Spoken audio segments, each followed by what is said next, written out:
Prokuroria e posaçme kundër korrupsionit dhe krimit të organizuar ka përfunduar hetimet dhe ka dërguar për gjykim 10 persona të akuzuar si pjesë e një grupi të strukturuar kriminal të përfshirë në trafikimin ndërkombëtar të lëndëve narkotike dhe ndihmën për kalimin e paligjshëm të kufirit. Nën akuzë për këtë dosje janë Musa Gjikola, Sokol Masha, Jani Ilir Meçja, Akil Alushi, Selami Lushkaj, Klodian Muça, Denis Harusha, Lorenzo Çadri, Ledri Lulashi dhe Arjan Gjata.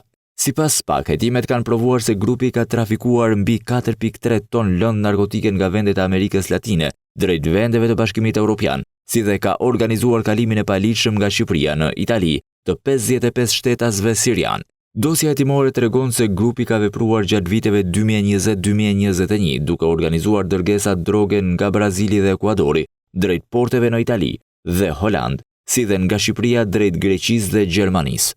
Në 8 episode të dokumentuara janë trafikuar 4.340 kg lëndë narkotike, konkretisht 3.635 kg kokain, 2 kg heroin dhe 701 kg kanabis. Sipas prokurorisë së posaçme, anëtarët e grupit kanë koordinuar aktivitetin kriminal përmes platformës së enkriptuar Sky ECC, të dhënat e së cilës janë siguruar nga autoritetet franceze në kuadër të bashkëpunimit ndërkombëtar.